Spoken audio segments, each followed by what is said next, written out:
حضرت ابو ہریرہ رضی اللہ تعالیٰ عنہ بیان کرتے ہیں، انہوں نے عرض کیا، اللہ کے رسول، کون سا صدقہ افضل ہے؟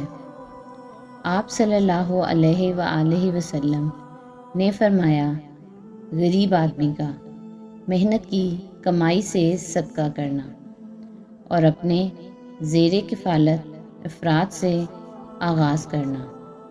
حضرت سلمان بن عامر رضی اللہ تعالیٰ عنہ بیان کرتے ہیں، رسول اللہ صلی اللہ علیہ وآلہ وسلم نے فرمایا، مسکین پر صدقہ کرنا صرف ایک صدقہ ہے، جبکہ رشتہ دار پر دوہرا ہے، صدقہ اور صلہ رحمی۔ ابو ہریرہ رضی اللہ تعالیٰ عنہ بیان کرتے ہیں، ایک آدمی نبی صلی اللہ علیہ وآلہ وسلم کی خدمت میں حاضر ہوا تو اس نے عرض کیا، میرے پاس ایک دینار ہے۔ آپ صلی اللہ علیہ وآلہ وسلم نے فرمایا، اسے اپنی جان پر خرچ کر۔ اس نے عرض کیا، میرے پاس ایک اور ہے۔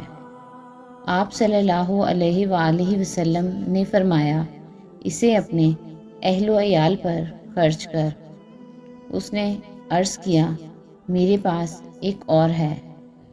آپ صلی اللہ علیہ وآلہ وسلم نے فرمایا، اسے اپنے خادم پر خرچ کر۔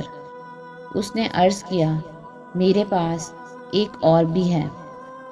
آپ صلی اللہ علیہ وآلہ وسلم نے فرمایا، پھر تو بہتر جانتا ہے۔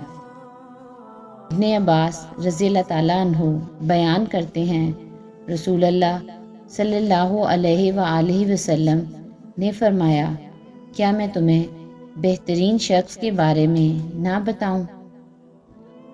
اللہ کی راہ میں اپنے گھوڑے کی لگام تھامنے والا شخص۔ کیا میں تمہیں اس کے قریب شخص کے بارے میں نہ بتاؤں؟ وہ آدمی جو اپنی کچھ بکریاں لے کر الگ تھلگ رہتا ہے اور اس بارے میں اللہ کا حق ادا کرتا ہے۔ کیا میں تمہیں بدترین شخص کے بارے میں نہ بتاؤں؟ وہ آدمی جس سے اللہ کے نام پر سوال کیا جائے اور وہ نہ دے۔